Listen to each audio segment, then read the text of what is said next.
Shalom famille, shalom peuple de Dieu. Je suis le frère Jean-Pierre qui est chargé d'apporter les repas spirituels de chaque jour. Et pour ce samedi 26 mars, nous aurons la clôture du thème les caractéristiques de la saine doctrine du Christ. Mais avant, j'aimerais encore rendre grâce à Dieu. Oui, grâce à Dieu parce qu'il a été à l'œuvre, il a été dans nos vies, il nous a secourus, il nous a soutenus, il nous a bénis. Car la Bible dit que celui-là qui est fidèle un peu, le Seigneur lui confiera davantage. Seigneur, je te rends grâce de ce que pour cette famille, tu prépares, oh Seigneur, soigneusement le pain de chaque jour, afin que nous soyons nourris spirituellement parlant. Oh, et même physiquement parlant, papa, je te rends grâce. Oui, pour tout ce que tu fais pour cette famille spirituelle, pour ce que tu fais pour le berger, pour son épouse, ses enfants et ses activités, je te donne gloire. Pour tous les membres, pour nos différentes familles respectives, merci parce que tu es notre berger et parce que tu l'es, oh Seigneur, nous ne manquons de rien. Merci pour ta grâce, ta faveur, ta paix, ta joie, oh, qui nous accompagne. Merci de ce que tu nous fais la grâce d'habiter toujours ta maison. Infiniment merci pour tes bienfaits, oh Paraclet. La parole déclare de demander et l'on nous donnera. Père, je te demande, Esprit Saint, viens et prends le contrôle de mon être. Viens et fais la conclusion de tout ce que nous avons eu à voir durant ces 2 semaines. Viens, Esprit Saint, je te le demande humblement. Au nom de Jésus. Amen. Alors, famille, j'aimerais rapidement donner 2 informations. Voilà. Alors, déjà pour le mercredi, dès mercredi, 30 mars, nous aurons notre temps de jeûne de fin du mois. C'est-à-dire le mercredi 30, jeudi, je crois 31, oui, jeudi 31 et vendredi 1er. Voilà, nous aurons 3 jours de jeûne et je nous invite encore à déjà mettre ça dans notre programme et à ne pas manquer ce moment de pouvoir nous rapprocher encore de notre Seigneur. Car ce n'est pas le jeûne qui va forcément faire quelque chose, mais le jeûne te dispose. Et quand tu es disposé, tu reçois forcément du Seigneur. Et en cela, je nous lis un passage biblique dans Matthieu 17, 21. Mais cette sorte de démon ne sort que par la prière et le jeûne. Alors, imaginons un seul instant que Jésus n'était pas en jeûne ce jour-là. Le malade n'allait pas recevoir la guérison.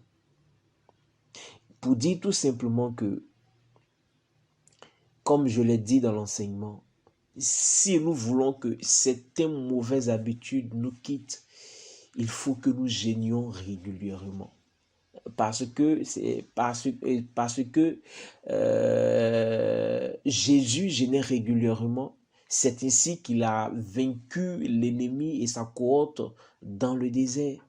Si Jésus jeûnait pas régulièrement, il n'allait pas pouvoir faire les 40 jours dans le désert. Alors, ne manquons pas cet exercice de piété-là qui pourrait nous rapprocher davantage, qui pourrait changer radicalement notre vie. Amen.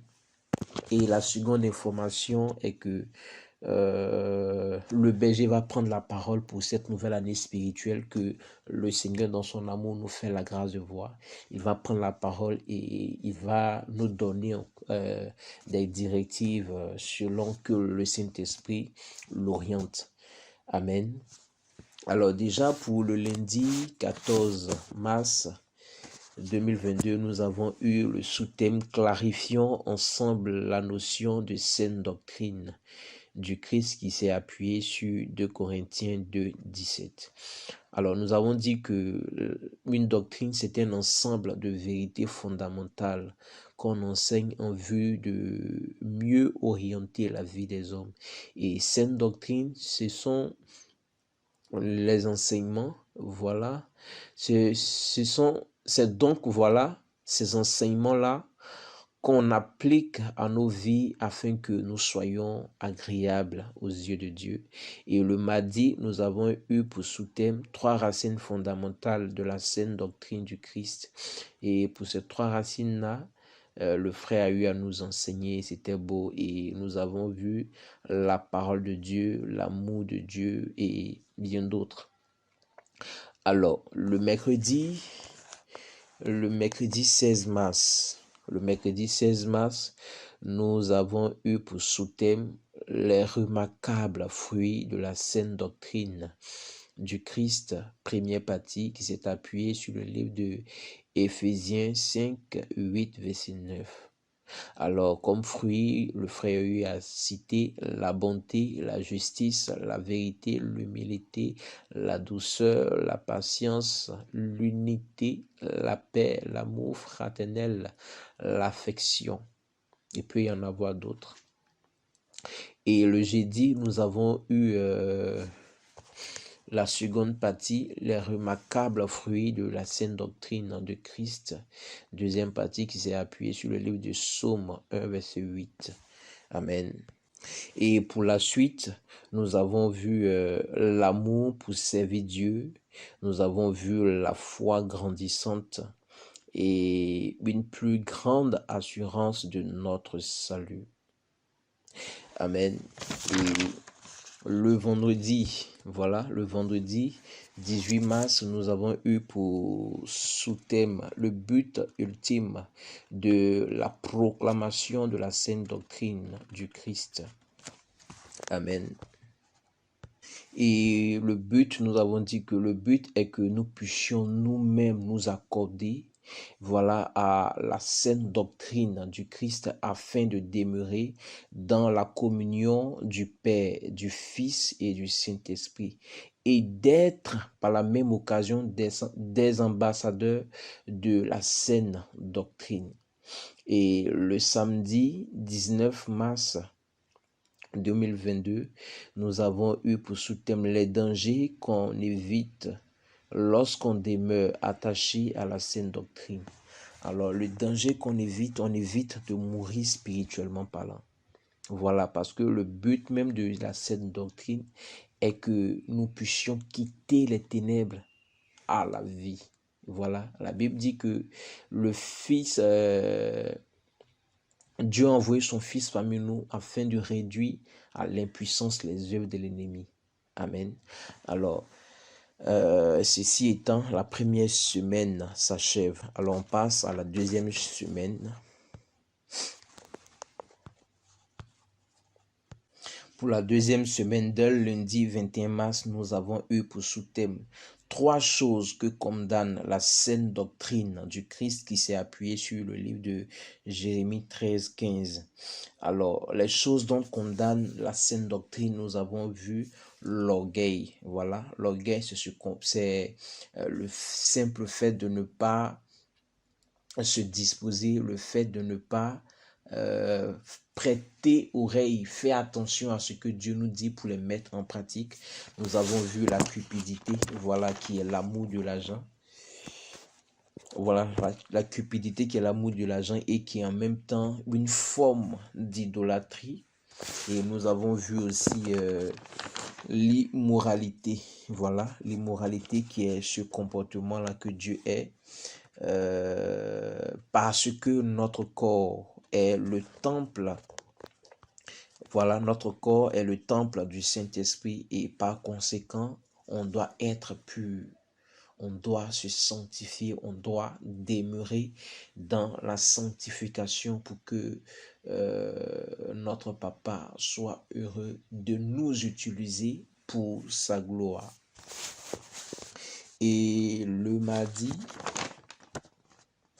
22 mars 2022, nous avons eu pour sous-thème l'autorité dans la dispensation de la saine doctrine du Christ. Alors, nous avons dit que c'est la puissance dans les enseignements, c'est l'autorité qui se dégage à travers les enseignements du Christ. C'était beau, c'était bénissant. Le Saint-Esprit nous a parlé en long et en large. On peut toujours retourner à ces enseignements-là pour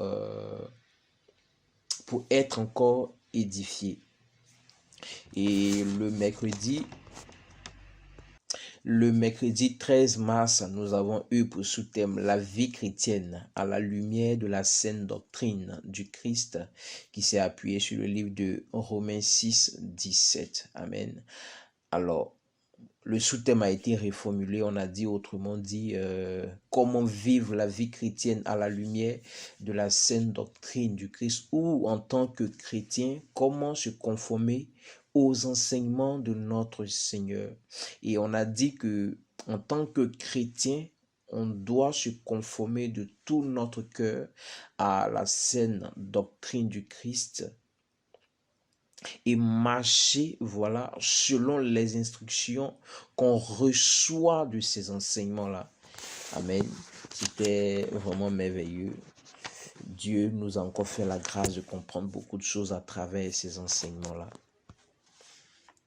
Et le jeudi 24 mars, nous avons eu pour sous-thème la vie des serviteurs et servantes au regard de la saine doctrine du Christ qui s'est appuyé sur 1 Timothée 4, verset 6. Alors nous avons dit comme ça que les serviteurs, voilà, les serviteurs doivent obéir à leur maître à la lumière de la parole du Christ, et que les maîtres également, voilà, et que les maîtres également doivent aussi traiter leurs serviteurs à la lumière de la saine doctrine du Christ, et que en tant que serviteur, on doit se plonger dans les Écritures, on doit rester demeurer au contact de la parole afin de recevoir régulièrement les instructions en vue d'exécuter, voilà, les tâches que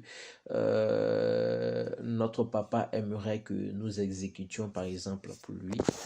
Et le vendredi, nous avons eu pour sous-thème 4 précautions pour mieux dispenser la saine doctrine de Christ qui s'est appuyée sur Philippiens 1, verset 27. Alors pour la première précaution, on a vu maintenir une relation continuelle avec la parole de Dieu. Et on a dit que les chrétiens que nous sommes, on doit être à l'image de la parole de Dieu parce que la parole elle-même ne change pas, la parole n'a jamais changé, la parole reste la même et elle demeure. Et pour la seconde précaution, on a vu avoir des temps de jeûne, encore on revient dessus. On a vu encore avoir des temps de jeûne personnels et collectifs. Parce que le jeûne même, elle nous dispose mieux. Le jeûne nous permet de grandir spirituellement. Le jeûne libère de la force pour nous spirituellement parlant. Alors on doit avoir des temps de jeûne régulièrement afin que nous ayons la force pour pouvoir affronter toutes sortes d'adversités en tant que chrétiens. Et pour la troisième précaution, nous avons eu comme troisième précaution, demeurer connecté à des serviteurs qui dispensent déjà très bien la saine doctrine du Christ. Et nous avons dit que ces hommes de Dieu-là ont été établis dans une fonction du corps du Christ. Et de la même manière que dans le milieu scolaire, dans notre vie, on a eu besoin d'un mentor pour avoir une connaissance. Il en est de même dans le corps du Christ. Et Dieu les a établis sur nous afin que nous puissions apprendre beaucoup parce que Dieu les révèle des choses que nous n'avons pas connaissance. Voilà, Dieu les révèle beaucoup de choses et c'est comme ça que j'ai eu à rendre un petit témoignage à l'appui. Et la quatrième précaution, nous avons dit être fidèlement engagé dans le service de Dieu. Oh, on a dit tout simplement que j'ai eu à rappeler cette phrase que j'ai eue du berger, que en réalité, Dieu n'a même pas besoin de nos services, mais c'est un prétexte que Dieu utilise pour pouvoir nous bénir. Alors, frères et sœurs, demeurons fidèles dans l'œuvre du Seigneur, car si nous-mêmes, malgré le fait que nous sommes embauchés dans une entreprise, si on ne travaille pas, si on reste à la maison, on dit non, Joe, je suis fatigué tout le temps, tu risques de ne pas avoir de salaire. Il en est de même. Quand tu décides d'être chrétien, que tu décides d'être serviteur, il faut que tu travailles pour pouvoir percevoir un salaire. Alors voici que les différentes récapitulatifs concernant les sous-thèmes sont finis. Je vais encore rendre grâce à Dieu pour tout ce qu'il a fait pour nous tout au long de ces 2 semaines, tout au long de nos vies, tout au long de notre cheminement avec lui. Oh Seigneur Jésus-Christ, je te donne toute la gloire. Oh, je te suis reconnaissant pour tout ce que tu fais pour nous, tes enfants, au sein de cette famille et même à travers le monde. Je te rends grâce pour ton serviteur. Oh, à qui tu donnes, Seigneur mon Dieu, des révélations pour que nous soyons nourris, oh Père. Je te donne toute la gloire parce que tu es bon, parce que tu es merveilleux, parce que tu es glorieux. Merci pour chaque responsable qui ont donné aussi de leur temps, Seigneur, de leur bonne volonté, Seigneur, pour édifier, oh Seigneur, tes enfants que nous sommes. Je te rends grâce, Seigneur, pour ma semaine que j'ai eue pour pouvoir, oh Seigneur, dispenser le pain de la première heure. Père, je te rends grâce. Je te prie, oh Paraclet, toi à qui appartient le vouloir et le pouvoir, Seigneur. Aide-nous à pouvoir mettre ces choses en pratique. Aide-nous à pouvoir les mettre en pratique, car la Bible dit de ne point nous borner à les écouter. Oh, aide-nous, Père Saint, car la force pour pouvoir les mettre en pratique ne nous vient que de toi. Oh, car la Bible dit que nous pouvons tout par celui-là qui nous fortifie. Alors, Père Saint, donne-nous cette force à pouvoir les mettre en pratique, afin que ton nom soit glorifié à travers nos vies, afin que ton nom soit célébré à travers nos vies. Infiniment merci, oh Jésus-Christ, de ce que tu ne cesses de nous nourrir, de ce que tu ne cesses de nous fortifier. Et gloire, louange et honneur à ton Saint-Nom. Infiniment merci, Seigneur, pour ces riches enseignements que tu nous as donnés. Je te dis merci. De tout mon cœur, je t'aime. Je te donne toute la gloire. Toi qui vis et qui règnes dans les siècles sans fin. Shalom, shalom, famille. Amen.